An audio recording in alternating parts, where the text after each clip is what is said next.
Ya Ustaz, ini persoalan niat, persoalan yang berat. Banyak godaannya Ustaz.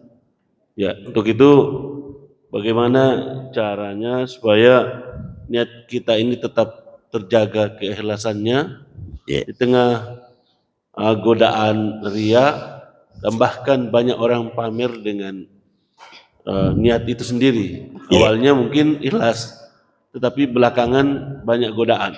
Dan bagaimana menjaga itu Ustaz? Itu yang pertama. Kemudian yang kedua, ini tentang wudhu dari sisi tempat. Jadi kebanyakan rumah, kalau wudhunya di rumah ada dua kemungkinan. Wudhu di luar kamar mandi atau wudhu di dalam kamar mandi. Padahal niatnya kita wudhu, tetapi tempat bisa saja kita wudhu di dalam kamar mandi. Bagaimana dengan hal-hal yang seperti itu Ustaz? Apakah boleh atau gimana? Makasih. Assalamualaikum. Waalaikumsalam warahmatullahi wabarakatuh. Tentang niat yang difokuskan namanya dengan keikhlasan, satu poin penting yang perlu kita ketahui sebelum kita bahas tentang keikhlasan ini, perlu dibedakan antara riya dengan kurang ikhlas. Riya itu adalah perbuatan ketika melakukan sesuatu memang 100% untuk dipuji. Itulah riya yang batal pahalanya. Jadi memang dia dari awal melakukan satu kebaikan memang untuk dipuji.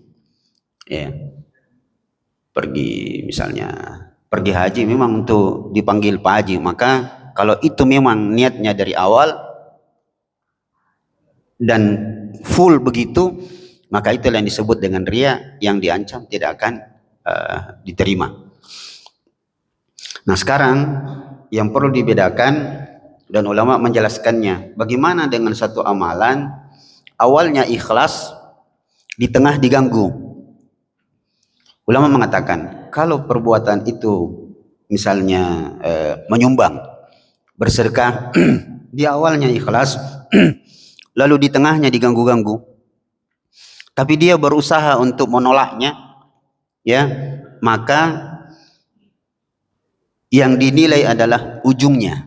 Berdasarkan hadis Nabi, innamal a'malu bil khawatim. Amalan itu yang dinilai adalah paling utama adalah ujungnya. Ujungnya.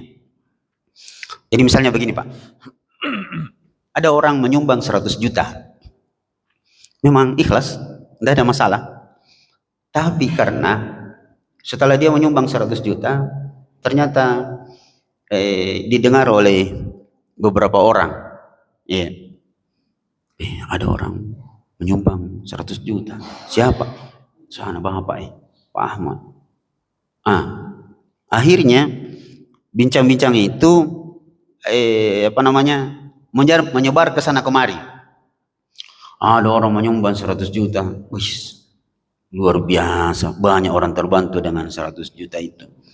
Bagusnya itu Bapak, soleh memang, dermawan. Iblis mulai masuk. Terganggulah kita. Nah, memang kayaknya memang di kompleks ini tidak ada yang begitu kecuali saya. Mulailah terganggu. Tapi seiring berjalannya waktu beberapa hari, ikut lagi pengajian Jumat subuh, dengar khutbah Jumat.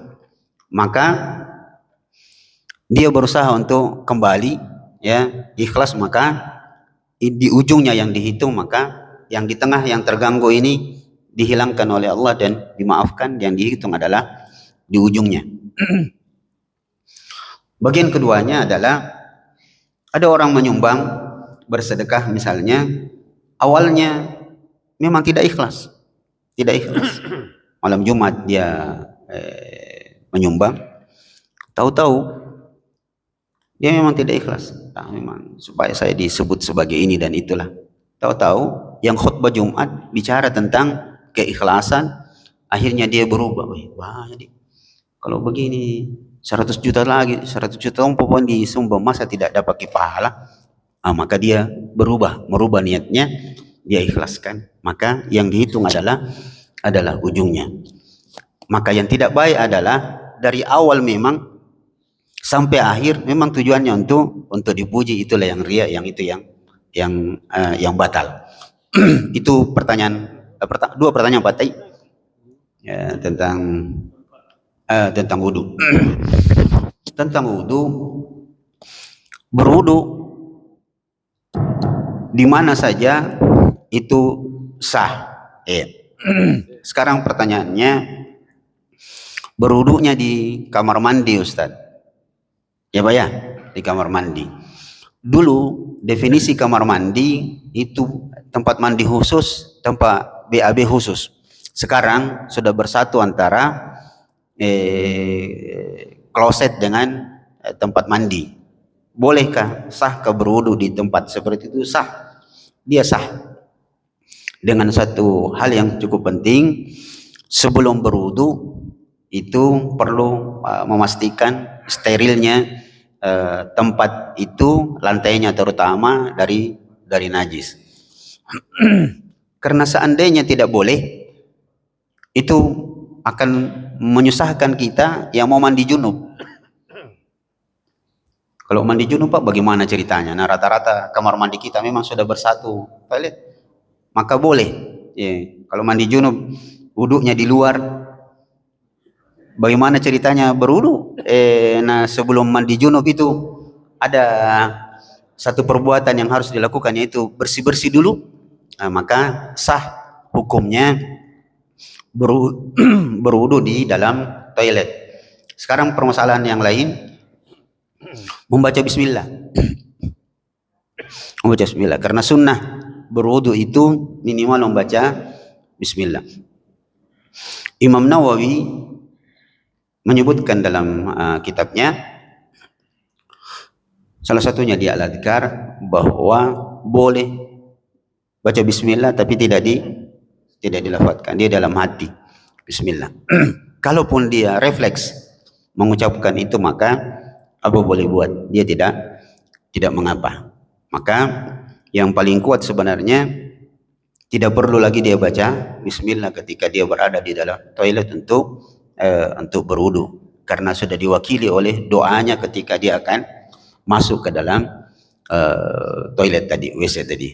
Begitu Pak, kira-kira. Iya. Jadi insyaallah mudah dalam agama kita. Assalamualaikum warahmatullahi